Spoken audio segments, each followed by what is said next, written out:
¿Cómo es que un hombre que, según se cuenta, sobrevivía a base de frijoles fríos de lata y dormía en el suelo de su oficina, llegó a construir un imperio del entretenimiento que ha superado los 200.000 millones de dólares en valor de mercado? ¿Y cómo un joven animador, despedido de un periódico por falta de imaginación, se convirtió en el arquitecto de los sueños de generaciones enteras?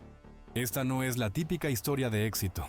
Es la historia de cómo una bancarrota humillante, una traición devastadora y el boceto de un simple ratón no solo salvaron a un hombre de la ruina, sino que sentaron las bases del imperio de entretenimiento más grande que el mundo ha conocido. Esta es la historia de Walter Elias Disney y nos demuestra que, a veces, para construir un reino mágico, primero tienes que perderlo todo. La historia de Walt Disney no comienza en un castillo de cuento de hadas, sino en un mundo mucho más crudo. Nacido en Chicago en 1901, la infancia de Walt estuvo marcada por la inestabilidad y la mano de hierro de su padre, Elias Disney, un hombre estricto que había encadenado una serie de fracasos comerciales.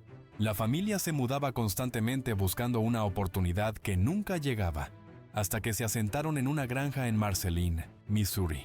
Fue allí, rodeado de naturaleza y animales, donde Walt encontró su primer refugio. Lejos de la disciplina de su padre, desarrolló un amor profundo por el dibujo, llenando cuadernos con caricaturas de los animales que, años más tarde, inspirarían a sus personajes más famosos. Pero la vida en la granja era durísima. El trabajo físico era agotador y su padre, implacable. Elias no veía ningún valor en el talento artístico de su hijo. Para él era una simple distracción. Sin embargo, esa falta de apoyo solo avivó la determinación del joven Walt. A los 7 años, ya vendía sus bocetos a los vecinos por unos centavos, un primer chispazo de su instinto emprendedor. Cuando la familia se mudó a Kansas City, su carga de trabajo se multiplicó. Se levantaba a las 3:30 de la mañana para repartir periódicos antes de ir a la escuela, una rutina tan agotadora que a menudo se quedaba dormido en clase. A pesar de los problemas económicos y el desdén de su padre, la pasión de Walt por el arte no hizo más que crecer. Con el apoyo de su madre, empezó a tomar clases en el Instituto de Arte de Kansas City y quedó fascinado con una nueva y emocionante forma de arte: la animación. Veía las caricaturas de la época y estaba convencido de que podía hacerlo mejor, de que podía contar historias con más corazón. Con una cámara prestada, montó un pequeño estudio en el garaje de su casa y empezó a experimentar, aprendiendo por su cuenta los secretos de la animación cuadro por cuadro. A los 20 años, su ambición lo llevó a fundar su primera empresa, Love-O-Gram Films. Con un pequeño equipo, produjo cortometrajes basados en cuentos de hadas. Parecía el comienzo de algo grande. Tenían talento, ideas y pasión. Lo que no tenían era un modelo de negocio que funcionara. En 1923, su único cliente y distribuidor se declaró en quiebra, dejando al estudio sin ingresos. Los acreedores empezaron a llamar. Walt, incapaz de pagar los sueldos y las deudas, vio cómo su sueño se hacía pedazos. Tuvo que declararse en bancarrota. A los 22 años, era oficialmente un fracasado. La leyenda cuenta que en esa época sobrevivía comiendo frijoles fríos directamente de una lata y durmiendo en el suelo de la oficina porque no podía permitirse un apartamento.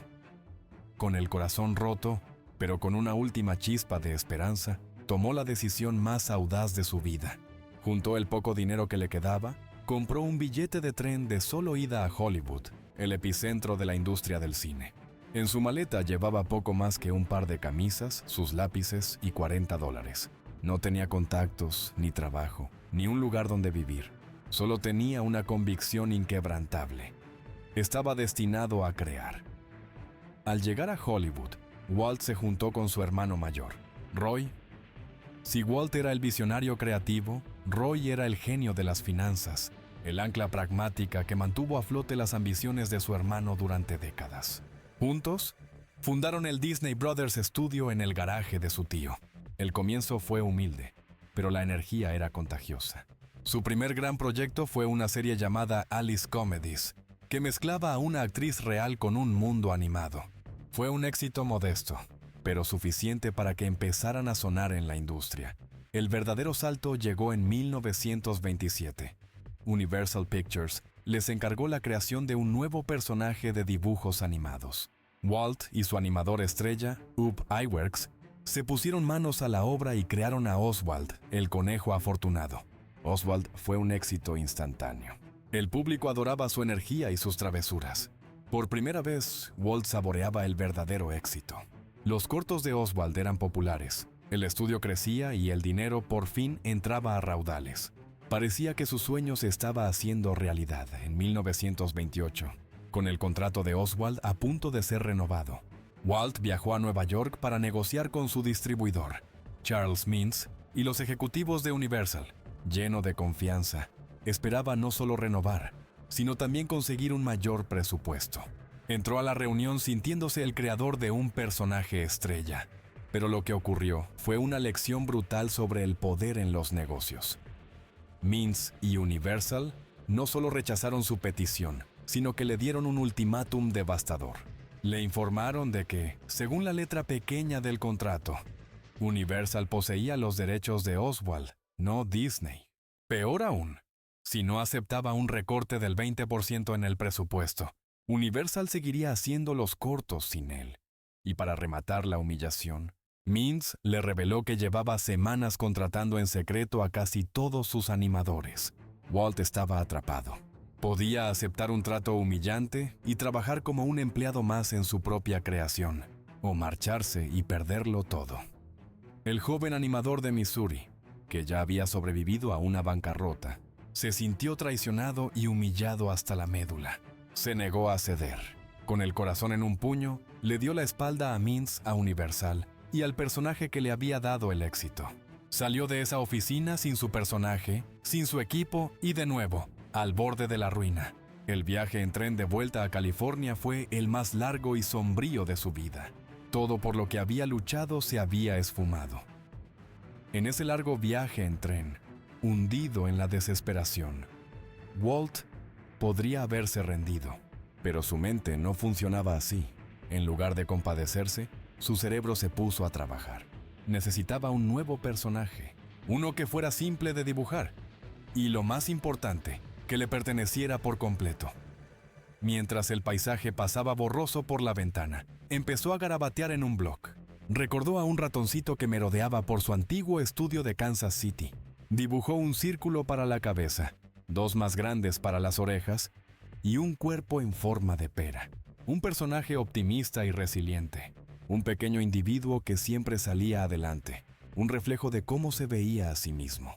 Lo llamó Mortimer Mouse. Al llegar a casa, se lo enseñó a su esposa, Lillian, pero a ella el nombre le pareció demasiado pomposo. Sugirió algo más amigable, más humilde, Mickey, y así nació Mickey Mouse. Pero un personaje no era suficiente.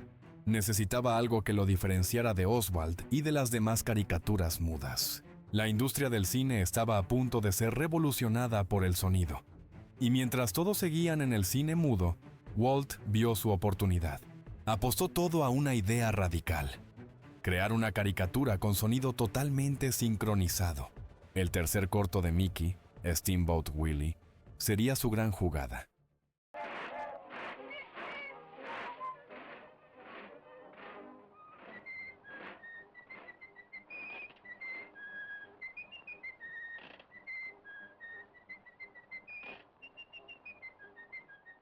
El proceso fue una pesadilla técnica. Nadie lo había hecho antes. El equipo tuvo que inventar sus propios métodos para sincronizar cada nota y cada efecto de sonido con la acción. Walt hasta vendió su coche para financiar la producción. Cuando por fin terminaron, se toparon con otro problema. Nadie quería distribuirla. Los ejecutivos se burlaron, creyendo que era un truco caro que jamás funcionaría. Desesperado, convenció al dueño de un cine para que proyectara Steamboat Willie antes de la película principal. La noche del 18 de noviembre de 1928, en el Colony Theater de Nueva York, el público vio por primera vez a un ratón silbando al timón de un barco de vapor. La reacción fue explosiva. La gente no solo se rió, se maravilló. La perfecta sincronía del sonido y el movimiento era magia pura. algo que nunca habían visto. Steamboat Willie fue una sensación de la noche a la mañana. Mickey Mouse se convirtió en una celebridad mundial, un faro de optimismo en plena Gran Depresión. El ratón que nació de la traición y la desesperación no solo había salvado al estudio, sino que lo había catapultado a un éxito inimaginable. Y esta vez, Walt se aseguró de poseer todos los derechos. Con el éxito masivo de Mickey Mouse, el estudio Disney estaba por fin seguro. Para cualquiera, eso habría sido la cima de su carrera. Pero para Walt, era solo el comienzo. Su mente ya estaba en el siguiente reto, uno que todos a su alrededor consideraban una locura. A mediados de los 30, anunció su plan más ambicioso: producir un largometraje animado. La idea era impensable. Las caricaturas eran aperitivos de 7 minutos. Nadie, decían los expertos, se sentaría a ver dibujos animados durante 90 minutos. El proyecto fue apodado burlonamente en la industria como la locura de Disney. La oposición no solo vino de fuera. Su hermano Roy le advirtió que el proyecto los arruinaría. Su esposa Lillian le rogó que lo abandonara. Pero Walt estaba obsesionado con su visión. Blancanieves y los 7 enanitos no sería una caricatura larga, sino una película dramática que haría reír y llorar al público. La producción fue una odisea de 3 años.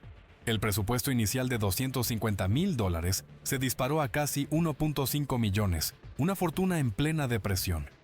Walt empujó a sus animadores a un nuevo nivel de arte, desarrollando técnicas revolucionarias como la cámara multiplano, para crear una sensación de profundidad nunca antes vista.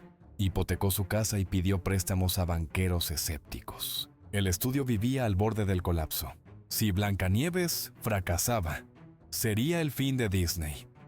La noche del estreno, el 21 de diciembre de 1937, la élite de Hollywood acudió esperando ver un fracaso espectacular. Pero a medida que avanzaba la película, el escepticismo se transformó en asombro. El público reía, se aterrorizaba y lloraba. Al final, estalló una ovación atronadora. La locura de Disney se había convertido en su mayor triunfo. La película fue un éxito mundial sin precedentes, convirtiéndose en la película de animación con mayor recaudación de la historia, ajustada a la inflación, y consolidó a Walt no solo como un animador, sino como uno de los más grandes cineastas del mundo. Si esta historia de audacia y perseverancia te está inspirando, asegúrate de suscribirte y activar las notificaciones. Cada semana exploramos cómo las mentes más brillantes de la historia convirtieron los obstáculos en imperios.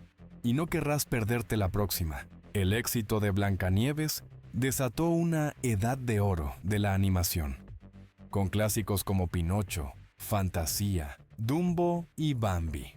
Pero la mente de Walt ya estaba en otra parte. Al llevar a sus hijas a los parques de atracciones de la época, a menudo sucios y sin imaginación, se sintió frustrado. Se preguntó, ¿y si hubiera un lugar donde padres e hijos pudieran divertirse juntos, inmersos en los mundos de sus películas?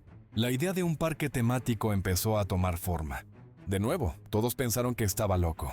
Pero Walt no imaginaba un simple parque de atracciones, sino un reino mágico. Un lugar impecable, con empleados amables y una atención obsesiva al detalle. Cuando Disneyland abrió sus puertas en 1955, revolucionó la industria del entretenimiento para siempre. Era la manifestación física de su imaginación. Antes de su muerte en 1966, su visión se expandió aún más, con los planes para Walt Disney World y el concepto futurista de Epcot. Hoy, The Walt Disney Company es un coloso global, con una capitalización de mercado que ha llegado a superar los $200,000 millones. Abarca estudios de cine, televisión, streaming, cruceros y parques temáticos en todo el mundo. Es casi imposible no interactuar con algo que Walt Disney puso en marcha, pero su verdadero legado no se mide en miles de millones. Se encuentra en la lección fundamental de su vida. El fracaso no es el final, sino una parte esencial del viaje. La bancarrota lo empujó a Hollywood. La traición lo obligó a crear a Mickey Mouse. El escepticismo lo impulsó a crear Blancanieves. Cada catástrofe fue el catalizador de su mayor innovación. Su vida es un manual sobre resiliencia, creatividad y fe inquebrantable en una visión.